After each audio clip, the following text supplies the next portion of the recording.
If a global war reached the United States, the power grid could become one of the most important targets, because electricity is the hidden nervous system that keeps the country moving. It does not just turn on lights. It keeps water pumps running, traffic signals working, phones connected, hospitals powered, banks processing payments, gas pumps operating, and military bases communicating. So if an enemy wanted to create confusion without attacking every city directly, the grid would be a powerful place to apply pressure. The grid starts with power plants that generate electricity, but that electricity cannot be used everywhere in its original form. It has to travel across long transmission lines, pass through substations, and then be stepped down into lower voltages that homes and businesses can safely use. This whole chain has to stay balanced every second, because electricity is not stored in the wires like water in a tank. The amount being produced has to closely match the amount being used. That is why substations and transformers matter so much. Substations act like control points that redirect and adjust power across huge areas. Transformers change voltage levels so electricity can move long distances efficiently, then become safe in our especially difficult weak points because they are huge, expensive, custom-built, and hard to replace quickly. In a global war, attacks would not have to be only physical. Cyber attacks could target control systems that tell operators how the grid is behaving.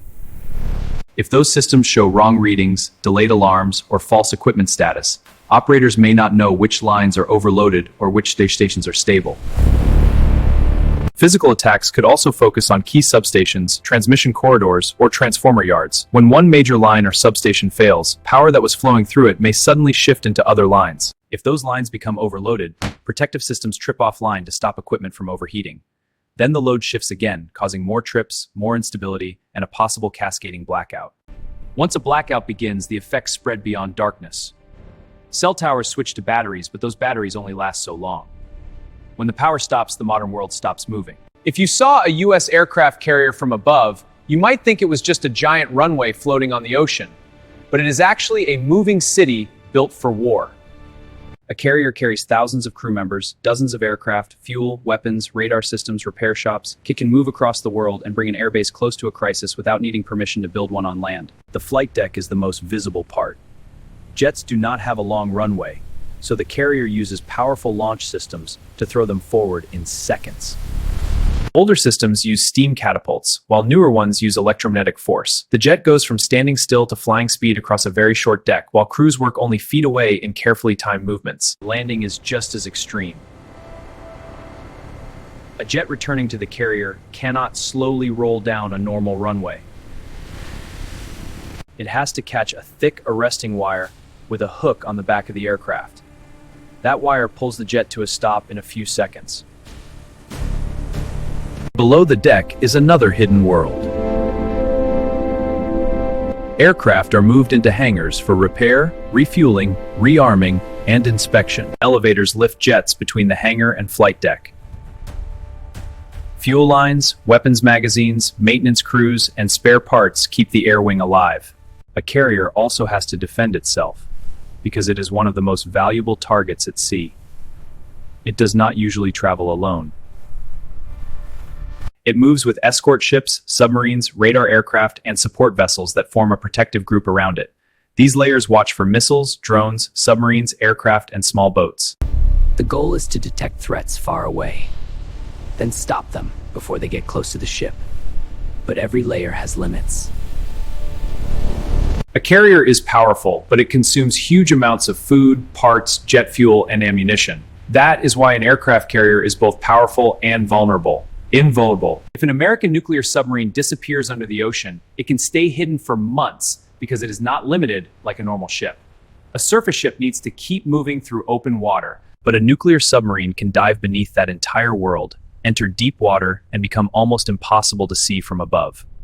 The biggest reason is nuclear power. A nuclear reactor does not need air from the surface to keep running.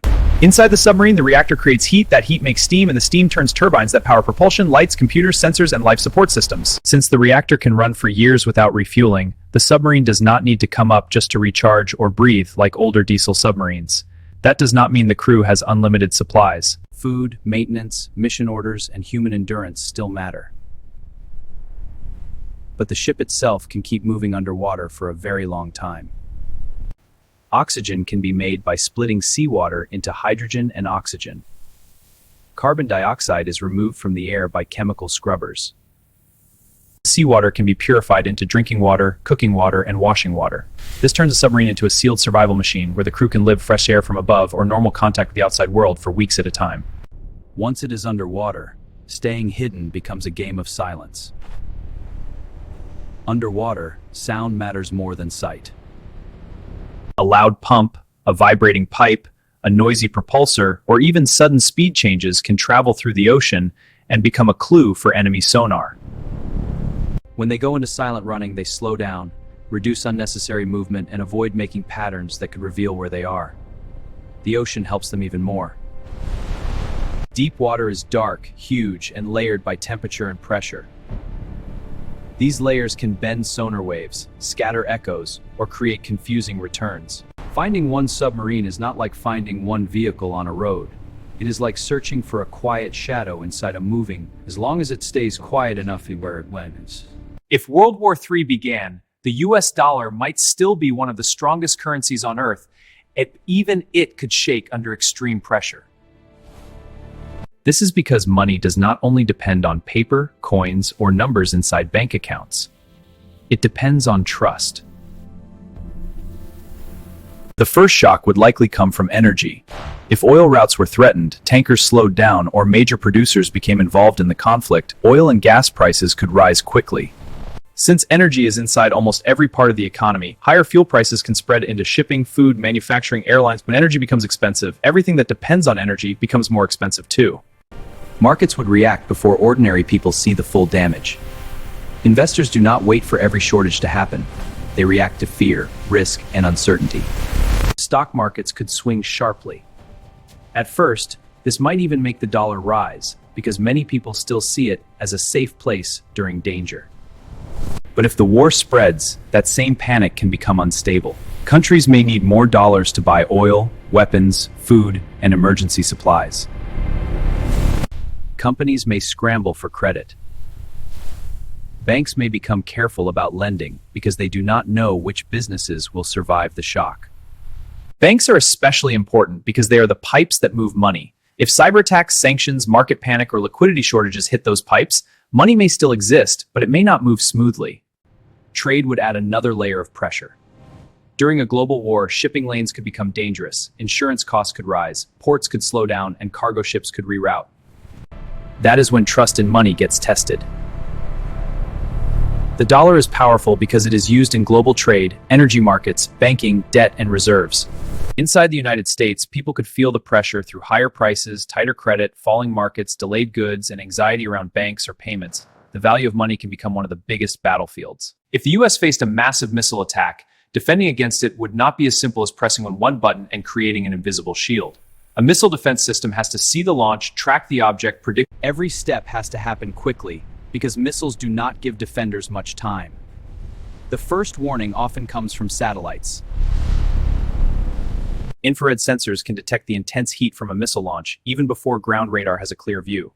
This gives commanders an early clue that something has lifted off, where it came from, and what direction it may be heading.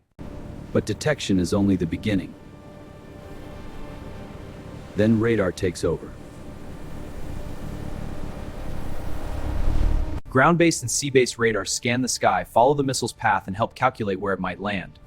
For ballistic missiles, the path can rise high above the atmosphere before coming back down at extreme speed. For cruise missiles, the danger is different because they can fly lower, follow terrain, and approach from unexpected directions. This means defenders may need different sensors watching different parts of the sky at the same time. Once the track is clear enough, command systems choose a response. Interceptor missiles may be launched to collide with the incoming weapon before it reaches its target. Some defenses try to hit threats far away, during the middle of flight. Others protect a smaller area near the end of the missile's path. Air defense systems, ships, aircraft, radar networks, and command centers all have to work together like one connected machine. But the hard part is that attackers may not send one clean target. They may send many missiles at once, from different places, at different speeds and altitudes. They may also use decoys, which are objects designed to look like real threats. A radar screen may show several targets, but only some of them may actually matter. Saturation is another major problem. Every defense battery has a limited number of interceptors, radar channels, launchers, and load time. The risk of meet is useless. This does not move with the interceptors and too many fast-moving objects arriving at once.